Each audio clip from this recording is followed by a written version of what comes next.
Arwana merupakan ikan yang unik dan sampai hari ini masih banyak misteri tentang ikan ini. Banyak perdebatan akan cara paling bagus merawat ikan arwana super red yang kita masih sering dengar dan masih berlangsung sampai hari ini. Cuman hari ini kita nggak akan bahas perawatan tentang arwana. Di vlog ini kita akan bahas beberapa fun facts yang mungkin kamu nggak tahu atau belum pernah dengar tentang arwana super red. Nah, sebelumnya izinkan saya buka dulu vlog ini. Halo semua sobat ikan, kembali bersama saya Michael di mikered.vlog.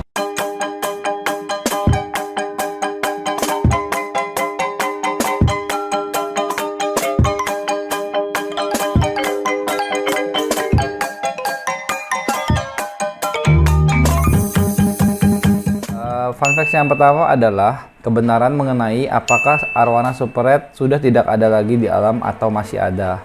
Nah, banyak banget teman-teman yang nanya sama saya nih, sobat-sobat ikan di luar sana. Sebenarnya di dunia luar, di aslinya secara real, arwana ini ada nggak sih di alamnya? Karena arwana ini termasuk dalam kategori CITES untuk hewan yang terancam punah. Nah, ceritanya 1 tahun lalu, waktu saya berjalan-jalan ke daerah Kapuas Hulu, saya sama teman-teman saya, sama kawan-kawan saya ini mampir ke daerah yang namanya Danau Lindung Empangau. Nah, danau ini adalah bagian dari desa Empangau, di mana ada tradisi melepas indukan 1 tahun sekali ke danau ini. Nah, indukan-indukan ini juga berasal dari anak-anak yang dibesarkan dari hasil ikan arwana yang mengeram di danau lindung itu. Jadi biasanya dalam 1 tahun sekali itu ada yang namanya panen raya. Di panen raya ini kita bebas mengambil anakan super red yang bisa kita temukan. Nah, dari 100% itu kebanyakan semua dipelihara oleh penduduk-penduduk dari desa Empangau, dibesarkan dan nantinya akan dikasih lagi ke danau ini. Nah, tapi ada beberapa anakan yang memang akhirnya harus diperjualbelikan karena dananya ini akan digunakan untuk operasional pembesaran ikan arwana-arwana tadi. Selain untuk operasionalnya, ini digunakan untuk upacara-upacara adat atau kegiatan-kegiatan perayaan yang dilakukan oleh si danau desa Empangau ini. Nah, pelestarian ini dilakukan untuk mempertahankan keberadaan arwana super red di alam. Jadi, secara nggak langsung dengan senang saya jawab, sebenarnya ikan arwana itu masih ada dan bisa dilacak keberadaannya di alam luar. Dan ini ada beberapa cuplikan yang kalian bisa lihat. Dan ini sebenarnya adalah bagian dari dokumenter yang sebenarnya kita sedang buat. Jadi teman-teman nanti mungkin di tahun-tahun depan, tahun 2023 bisa lihat videonya. Kita akan share ke YouTube kita ini. Dan mungkin nanti ada countdown-nya juga gitu. Nah, sebenarnya ada beberapa lagi desa-desa di daerah Kapuas Hulu yang diperuntukkan untuk sebagai danau lindung. Melepas indukan ke danau ini memang dilakukan cukup sering.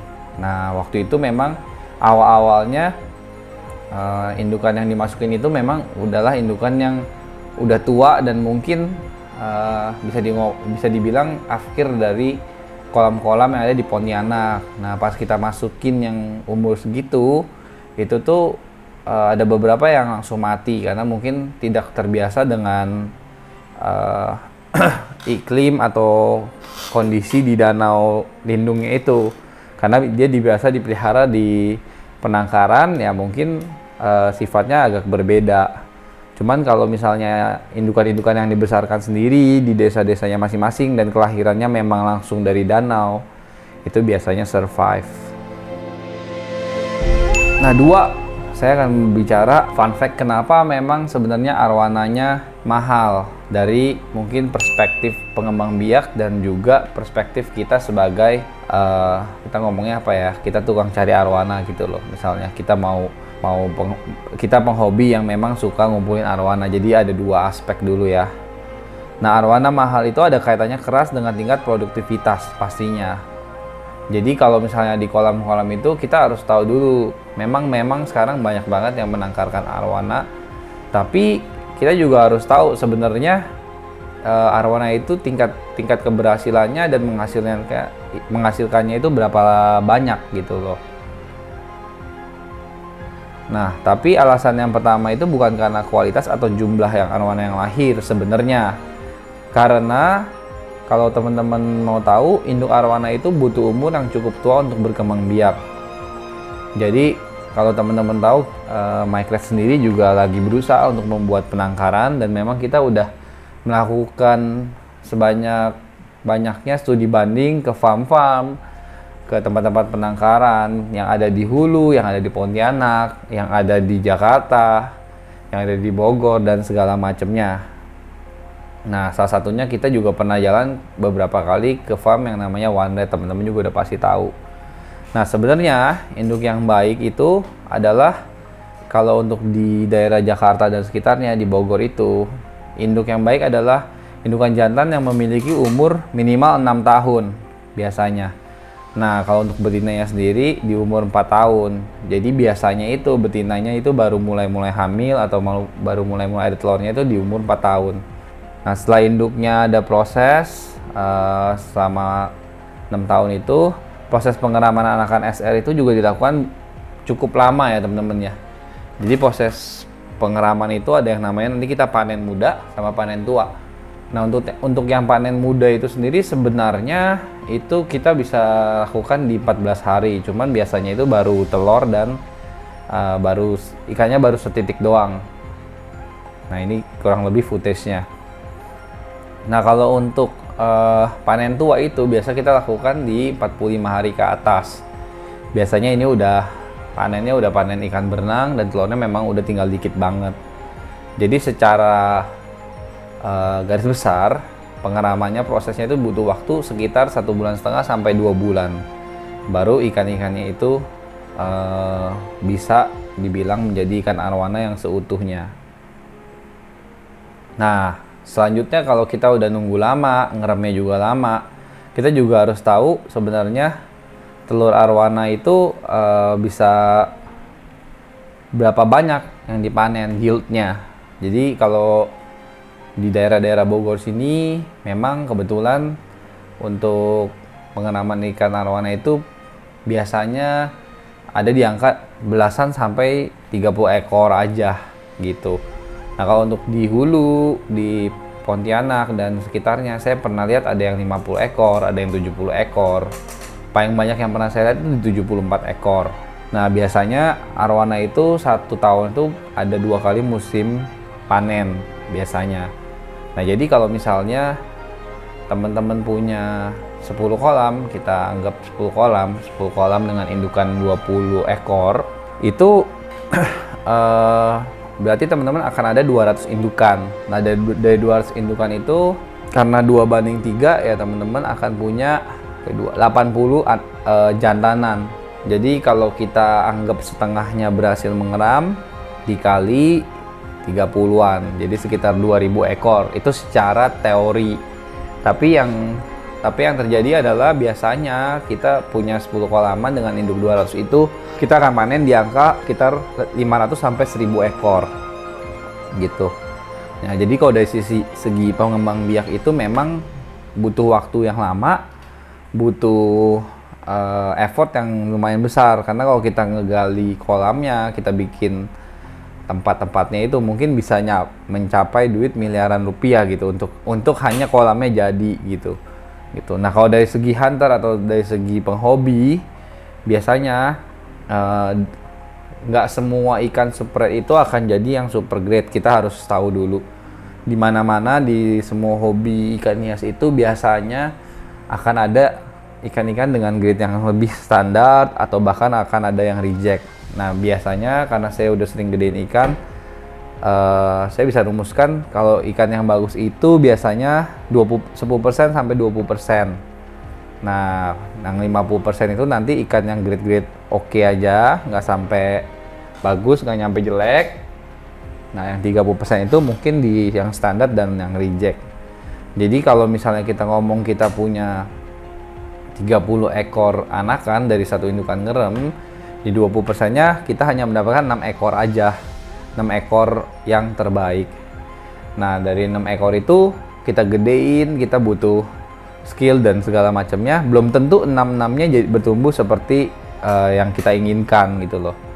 Jadi bisa dibilang kalau kita mau bikin 6 yang super grade itu ya mungkin kita membutuhkan waktu cukup lama juga, karena pembesaran dari bayi dan ke gede itu mungkin bisa makan 2 tahunan lebih. Jadi selama 2 tahun itu kita butuh melakukan perawatan yang baik dan benar, dan juga rejekannya banyak. Makanya biasanya kalau ikan yang super grade itu kita pergi ke lapangan, kita huntingin, kita dapatkan, ya harganya pasti cukup lebih tinggi, karena yang standar-standarnya nanti mereka akan jual dengan harga yang lebih ekonomis. Kalau misalnya kita ngambil yang super grade-nya di harga yang tidak mahal, nanti yang sisa-sisanya biasanya dia akan kesulitan buang atau nggak nyampe ke break even point malahan.